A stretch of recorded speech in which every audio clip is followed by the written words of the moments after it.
I'm trying to figure out why the people so mad about food stamps. And it's only the palm color people. Like, literally, if you want food stamps, just apply and lie. That's it. Apply and lie. You see how they be stealing from us? Steal from them.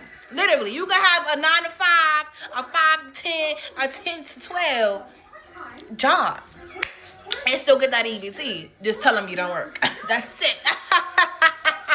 Just tell them you don't work and you gonna get the funds. I've been doing it. I'm gonna still keep doing it. I'm gonna forever do it. Catch me if you can.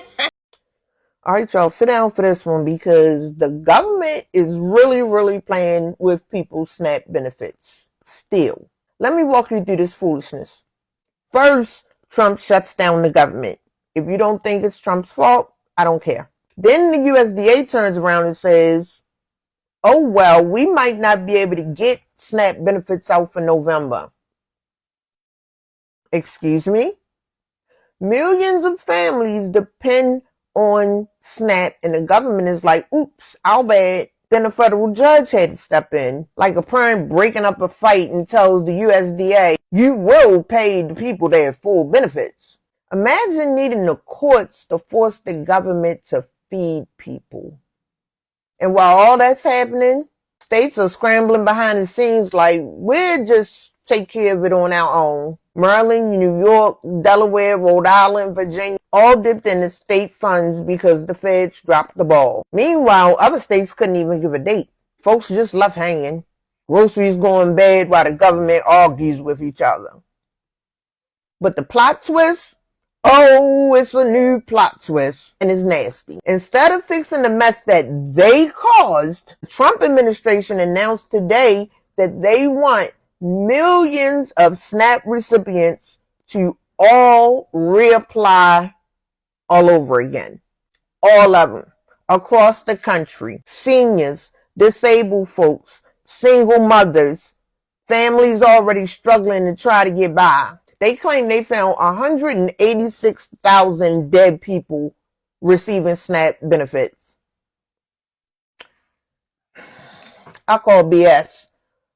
Advocates say the fraud rate is tiny. Most people are surviving on $6 a day. Who's committing luxury fraud for $6 a day? And let's not forget, the same administration already snatched 186 billion, yes, billion from SNAP. So now it's cuts, delays, and forced reapplications. This is not oversight. This is intentional hardship from our government.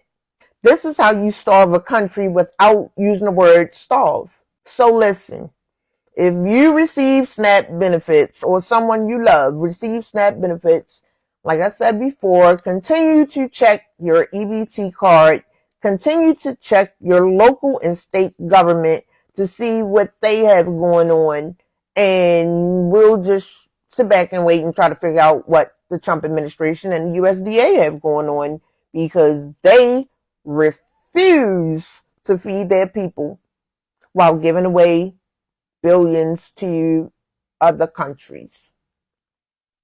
That tracks. But I'm just talking. State Secretary of Agriculture plans to crack down on SNAP fraud, in part by making people reapply to receive their SNAP benefits. It's going to give us a platform and a trajectory to fundamentally rebuild this program, have everyone reapply for their benefit, make sure that everyone that's taking a taxpayer-funded benefit through SNAP or food stamps, that they literally are vulnerable and they can't survive without it. We reached out to the USDA and they sent us a statement reading in part, rates of fraud were only previously assumed and President Trump is doing something about it. Using standard recertification processes for households is a part of that work. We followed up with a slew of questions, including when people will have to reapply and whether people will lose their benefits. We have not yet heard back. It's unclear when these changes could go into effect. Meanwhile, SNAP recipients are concerned due to the uncertainty. Am I going to go hungry those days? It makes me wonder, what the total outcome is going to be. Yeah. I'm just dumbfounded at what to do. On the other hand, Jeremy Rutherford is okay with the uncertainty of losing his benefits, even if he has to improvise. Who knows what, how many dead people are getting, benefits. Local nonprofit organizations say the reapplication process could burden people who are already struggling. And what it's doing is it's placing extraordinary burdens on people who are often in the worst position to manage those situations. I think one of the things that we always try to impress upon people is the trauma of being poor. Culture Brooke Rollins says all SNAP recipients will have to reapply for their benefits. A spokesperson with the USDA tells me that this is to get rid of, quote, waste, fraud, and incessant abuse of SNAP. Now, at this point, it's unclear when folks would have to reapply, considering the fact that Maryland SNAP recipients already have to recertify every 6 to 12 months. But this announcement is certainly raising some questions among SNAP recipients and organizations that help people apply for SNAP.